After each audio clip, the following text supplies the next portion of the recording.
Picture this. An entire alien race, the Kethmori, basically left to die on a barren moon called Zirion 7. Why? Because they refuse to give up something we humans take for granted: thinking for ourselves. The Galactic Council decided that individual consciousness was some kind of disease that needed to be contained. Pretty messed up, right? Now imagine waking up every day knowing the rest of the galaxy has abandoned you. That's exactly what happened to the Kethmori people. 3 whole generations had passed since the last supply ship arrived at their doorstep. 3 generations of watching everything they built slowly crumble away, piece by piece. These weren't primitive people. Mind you, before their exile, the Kethmori had been brilliant innovators. Their cities once hummed with creative energy, where every individual contributed unique ideas that built something amazing together. They had art that moved, music that painted colors in the air, and technology that seemed almost magical. But all of that required one thing the galaxy couldn't tolerate anymore: independent thinking. You see, while the Kethmori celebrated individual minds working together, the rest of the galaxy had gone a completely different direction. Species after species had adopted collective consciousness networks where everyone thought the same thoughts, felt the same feelings, and made the same decisions. It was efficient, sure, but it was also terrifying if you really think about it. The Galactic Council called it evolution. The Kethmori called it the death of the soul. And that difference of opinion got them labeled as mentally ill, dangerous, and contagious. Can you imagine being called disease for having your own thoughts? So there they were, stuck on Zirion 7, a moon that looked like someone had taken all the color out of the world and left behind nothing but gray rocks and empty sky.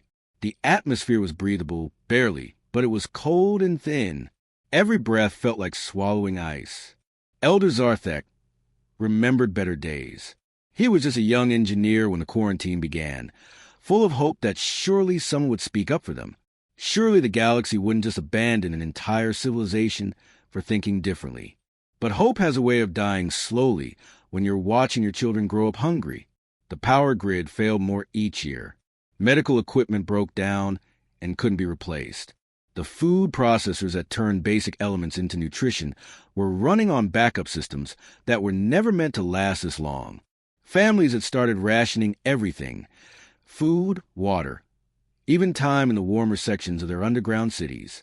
What made it worse was the silence. Complete, absolute silence from the stars above. The Kethmori had once been part of a vibrant galactic community, receiving messages, news, entertainment, and knowledge from thousands of different worlds. Now their communication rays picked up nothing but static, like trying to tune into a radio station that no longer existed. The children born after quarantine had never seen a ship that wasn't falling apart. They'd never tasted real food from other worlds, or heard music from alien composers. To them, the universe was just this small, dying moon, and whatever stories the elders told them about better times. And those stories were starting to sound more like fairy tales every day. Elder Zarthek spent most evenings at the observation deck of their main facility, the only place where he could still see the stars clearly through the reinforced glass.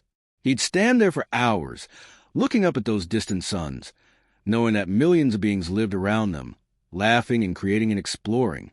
But none of them cared about the Kethmori anymore. The hardest part wasn't the failing technology or the food shortages.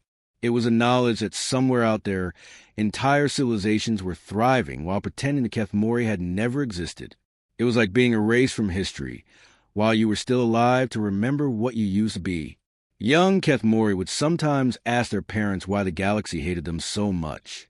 How do you explain to a child that thinking for yourself had become illegal? How do you tell them that their natural curiosity, their unique ideas, their individual personalities were considered threats to galactic peace? Some days, Zarthek wondered if they should have just given in. Maybe collective consciousness wasn't so bad.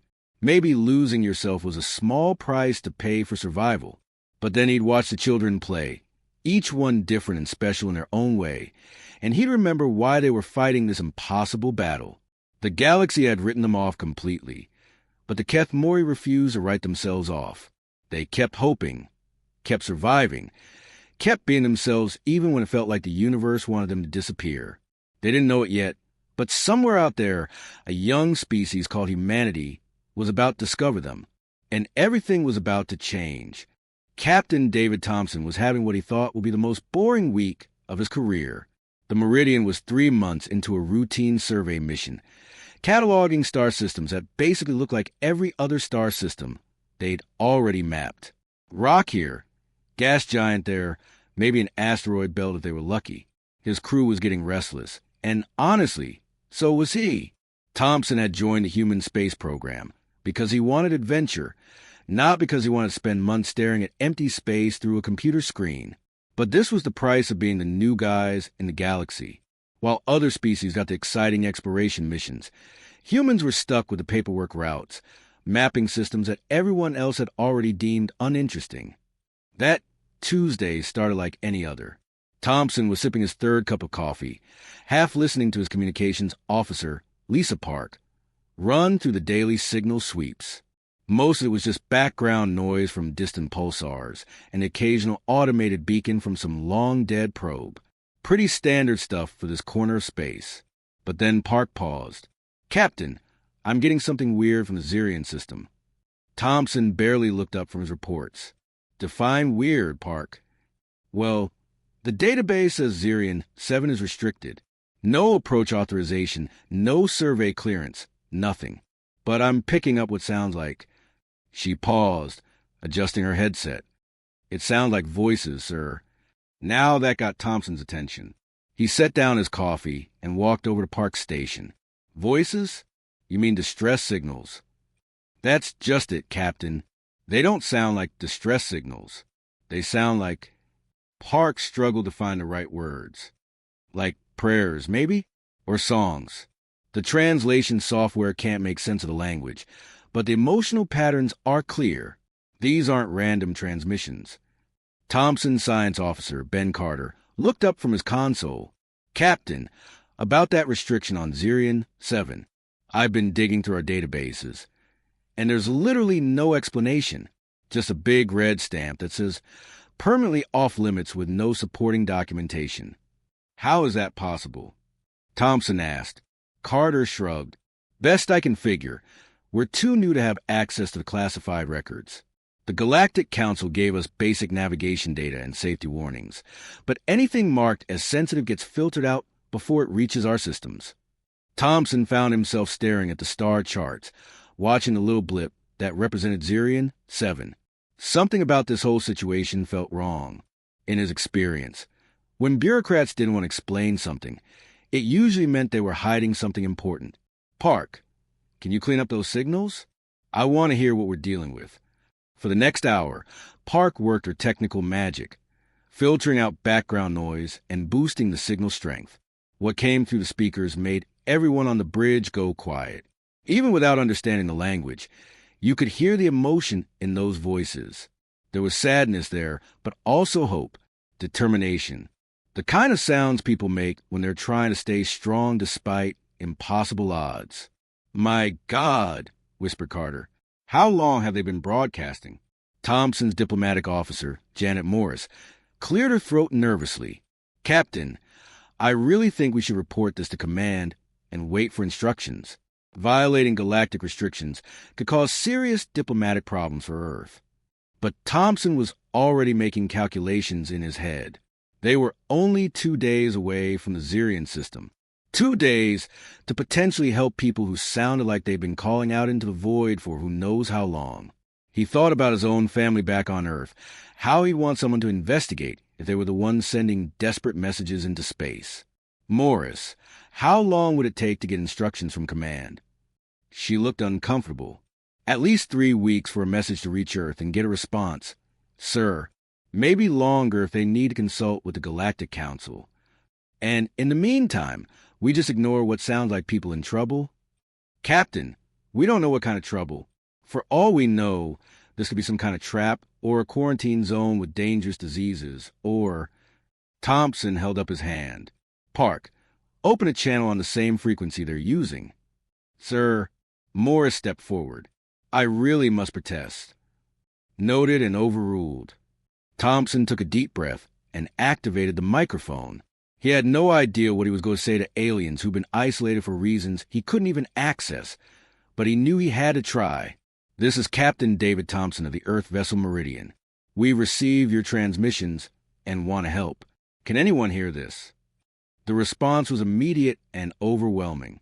The calm, sad voices they'd been monitoring suddenly erupted into what could only be described as pure joy.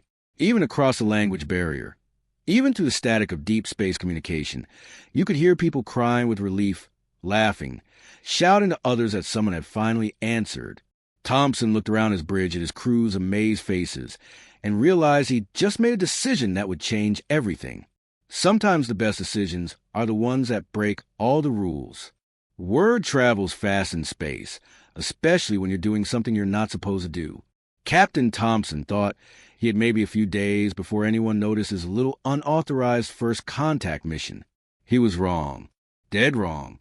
Less than 18 hours after Thompson's initial communication with the Keth Mori, every sensor on the Meridian started screaming warnings. A massive ship had just dropped out of hyperspace right in front of them, and it wasn't there to say hello. This thing was huge, easily 10 times the size of the Meridian, and covered in the kind of sleek, intimidating armor that said, "We mean business." "Captain," Park called out, her voice tight with worry. "We're being hailed by something called the Vrex Collective. They're demanding immediate communication." Thompson straightened his uniform and tried to look more confident than he felt. "Put them through." The main screen flickered to life, revealing something that made Thompson's skin crawl. Ambassador Crow Vaughn looked almost human, but wrong in every way that mattered. His eyes were completely black, no pupils or whites visible, and when he moved, it was with a kind of perfect mechanical precision that made you realize you weren't talking to an individual anymore. "Captain Thompson." Crow Vaughn spoke in perfect English, though his voice had an odd, echoing quality like multiple people speaking in perfect unison. "You have made a grave error." Thompson kept his voice steady. "Ambassador!" "We were simply responding to what appeared to be distress signals. Standard humanitarian protocol." Crow Vaughn's expression didn't change. It couldn't change, Thompson realized. Whatever the Vrex had done to themselves, they'd lost the ability to show individual emotion. The quarantine of Zirion 7 exists for the protection of all galactic citizens. The Keth Mori carry a dangerous mental contagion that threatens the stability of civilized society. Mental contagion? Thompson couldn't hide his disbelief. "You mean thinking for themselves?" "Individual consciousness is a primitive, destructive force," Crow Vaughn continued, completely unbothered by Thompson's tone. "The Vrex Collective spent 800 years perfecting our neural networks. We eliminated the chaos of individual thought, the inefficiency of personal desires, the violence that comes from disagreement. We achieved perfect harmony." Thompson looked around his bridge at his crew. Park was monitoring communications while simultaneously running diagnostics on their defensive systems. Carter was analyzing the Vrex ship's technology while keeping one eye on the tactical display. Morris was frantically checking diplomatic protocols while also preparing evacuation procedures, each of them thinking independently, making their own decisions, contributing their unique skills to keep everyone safe. "That doesn't sound like harmony to me," Thompson said. "That sounds like death." Crow Vaughn tilted his head with mechanical precision. "You will withdraw from this system immediately. You will cease all communication with the infected population. You will report to the nearest Galactic Council station for psychological evaluation and treatment. And if we refuse, then you will join them in quarantine. Your entire species will be classified as mentally unstable and dangerous. Earth will be cut off from all galactic trade, communication, and protection. You will be alone in the universe, just like them." The threat hung in the air like a physical weight. Thompson's crew went silent, each of them understanding exactly what was at stake. Humanity had spent decades working to join the galactic community. They'd made sacrifices, compromises, and concessions just to get a seat at the table. Everything they worked for could disappear with one wrong decision. Thompson knew he should probably ask for time to consider, maybe try to negotiate some kind of middle ground. But looking at Crow Vaughn's empty, soulless eyes, he realized there was no middle ground here. This was a choice between safety and doing what was right. "I need to consult with my government," Thompson said finally. "You have 72 hours. Krelvorn replied. After that, we will assume you have chosen to join the infected. The transmission cut off, and the Vrex ship vanished back into hyperspace, leaving the Meridian alone in the dark. Thompson immediately sent an encrypted message to Earth, explaining everything that had happened. He included recordings of the Keth Mori transmissions, the ultimatum from the Vrex, and his own recommendation that humanity needed to make a stand for individual freedom. He expected orders to retreat. He expected Earth's government to choose a safe path, to protect humanity's place in the galaxy, even if it meant abandoning people who needed help. After all, what was one alien race compared to Earth's entire future among the stars? 3 days later, the response came back, and it wasn't what anyone expected. President Williams' message was short, simple, and absolutely legendary. Captain Thompson, we didn't spend centuries fighting for human freedom just to watch aliens lose theirs. We didn't join this galaxy to abandon people who think differently. Send everything we have. Within days, humanity was mobilizing the largest fleet they'd ever assembled. Not for conquest, not for war, but for rescue. Ships from every nation on Earth, from military vessels to civilian cargo haulers, all heading toward a quarantine moon to help people they'd never met simply because it was the right thing to do. The galaxy was about to learn something important about humans. We're really bad at minding our own business when people need help. What happened next was incredible, but it wasn't easy. The Galactic Council didn't just sit around and let humanity do whatever they wanted. Within a week of President Williams' declaration, massive fleets from 12 different species had formed blockades around the Zirian system. These weren't small patrol ships either.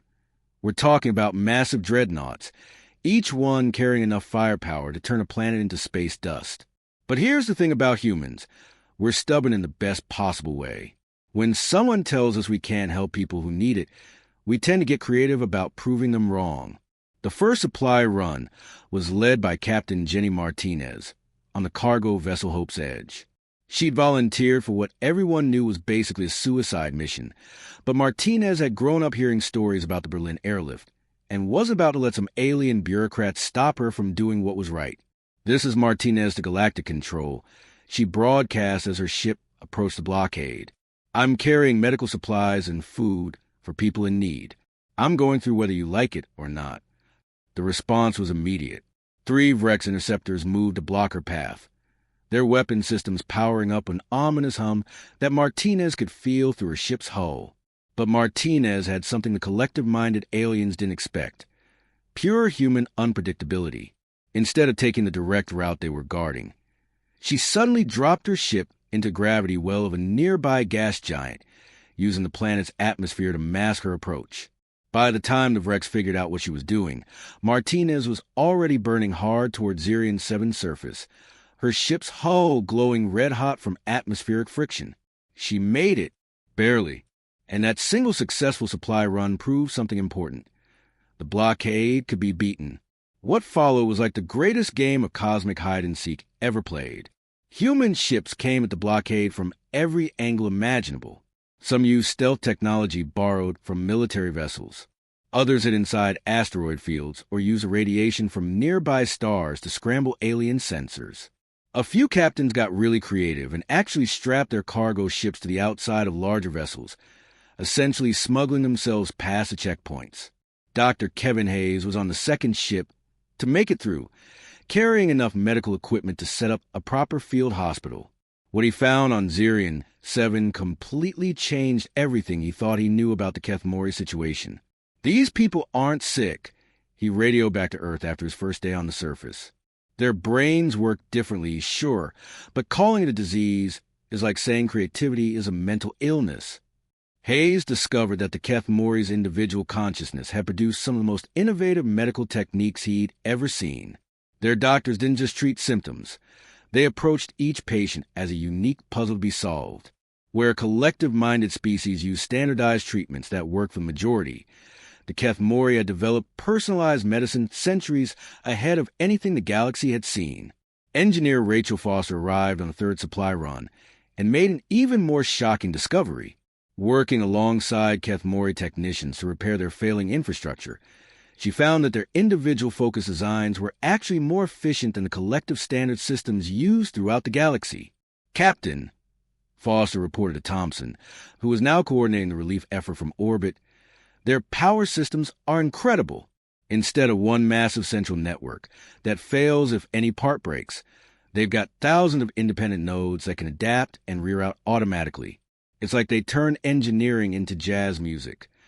But the real game changer came 3 weeks into the relief operation.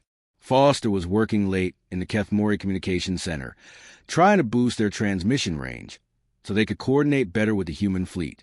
That's when she picked up something that made her blood run cold. Other voices, lots of them, all across the galaxy. Dozens of different species were broadcasting the same kind of desperate messages the Kethmori had been sending. Quarantined races that had been written off as defective or dangerous simply because they refused to give up their individual thoughts. The Zephyrians, who had been isolated for refusing to abandon their artistic traditions. The Makari, quarantined because their democratic government conflicted with the galaxy's preference for collective decision-making. The Then, whose crime was maintaining family units instead of communal child-rearing. Foster's discovery sent shockwaves through the human fleet. They weren't just saving one race. They were uncovering a galactic conspiracy to eliminate any form of thinking that didn't fit the collective model. My God, Thompson muttered when he heard the recordings. How many species have they disappeared? The answer, they would soon learn, was more than anyone could have imagined. The galaxy's perfect harmony had been built on the systematic elimination of anyone who dared to think differently. And now humanity had accidentally started a revolution by simply refusing to abandon people who needed help. Other quarantined species began coordinating their transmissions, sharing information about supply needs, and asking if the humans could help them too. What had started as a rescue mission for the Kethmori was rapidly becoming something much bigger, a challenge to the entire galactic order. Humanity was about to discover that sometimes doing the right thing means taking on the whole universe. Fast forward 2 years, and you wouldn't recognize the Zirian system. What was once a barren moon used as a galactic prison had transformed into something that looked like humanity's vision of the future brought to life. Massive space stations orbited Zirian 7, their gleaming hulls reflecting the light of distant stars like beacons of hope in the darkness. The change was absolutely mind-blowing. Where once there had been dying settlements barely hanging on to life, now there were thriving cities that seemed to grow and adapt almost like living organisms. The Kethmori, freed from the constant threat of starvation and equipment failure, had unleashed decades of pent-up creativity and innovation. Captain Thompson, now promoted to Admiral and Coordinator of what everyone called the Zirian Alliance, stood on the observation deck of the main station, watching cargo ships arrive from Earth every few hours. But these weren't just bringing supplies anymore. They were bringing raw materials for the most ambitious construction project humanity had ever attempted. The Kethmori had revolutionized space travel in ways that made the Galactic Council's collective-minded engineers look like they were still playing with stone tools. Their ships didn't follow the rigid, standardized designs that had dominated the galaxy for centuries. Instead, each vessel was unique, adaptive, almost alive in how it responded to different situations. Admiral, called out Lieutenant Brian Collins from the communication station. The Wandering Star just completed her test run. Captain Peterson says the new Kethmori drive system cut travel time to the Alpha Centauri system by 70%. Thompson shook his head in amazement. The Kethmori had taken human engineering principles and somehow made them sing. Their ships could literally think their way around problems, with AI systems that didn't just follow programming, but actually learned and adapted from each journey. But the really impressive part wasn't the technology. It was how it was being used. The Galactic Council's Neuralink fleets moved like massive, predictable formations. Every ship knew exactly what every other ship was going to do because they all shared the same collective consciousness. It was efficient, sure, but it was also completely unable to handle surprises. The Zirian Alliance fleet was the complete opposite. Each captain made independent decisions based on their unique understanding of the situation. When Galactic Council forces tried to intercept Alliance supply runs, they found themselves facing tactics that seemed to come from nowhere. Human intuition combined with Kethmori innovation and the desperate creativity of dozens of other freed species created something the galaxy had never seen before. It's like trying to fight smoke, complained one captured Rex commander during a prisoner exchange. Every time we think we understand their pattern, they do something completely different. The psychological impact was even more devastating than the tactical one. Species after species began requesting protection under human oversight, choosing individual freedom over collective security. The Galactic Council tried to paint these defections as mental illness, spreading like a plague, but it was hard to argue with results. The then brought their democratic decision-making processes, which allowed alliance fleets to coordinate without the rigid hierarchies that slowed down Council forces. The Makari contributed their family-based social structures, creating support networks that kept alliance crews motivated and resilient during long missions. The Zephyrians brought art and culture that reminded everyone what they were fighting for. Elder Zarthek had become something he never expected to be, an ambassador, not just for the Keth Mori, but for what everyone now called the Free Consciousness Coalition. He spent most of his time these days on a massive station orbiting Earth, watching ships from hundreds of different worlds arrive to join the growing alliance. You know what amazes me most?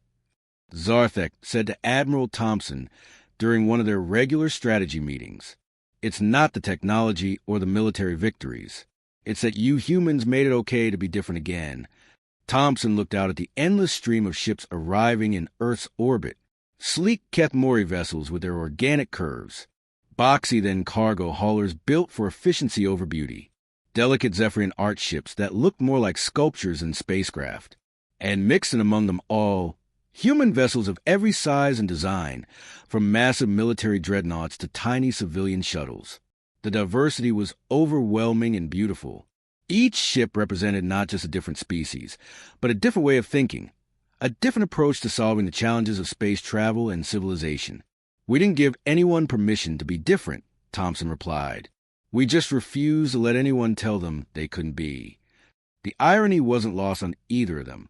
Humanity, the newest species in the galaxy, had accidentally sparked the largest revolution in galactic history simply by doing what felt natural, helping people who needed it and refusing to abandon those who thought differently. The Galactic Council still controlled most of the galaxy, but their grip was weakening every day. More and more species were discovering that individual consciousness wasn't a disease to be cured, but a strength to be celebrated. Humanity had proven that diversity of thought wasn't contamination to be feared. It was the key to innovation, creativity, and progress. The galaxy was finally learning what humans had always known. Our differences don't make us weak. They make us unstoppable.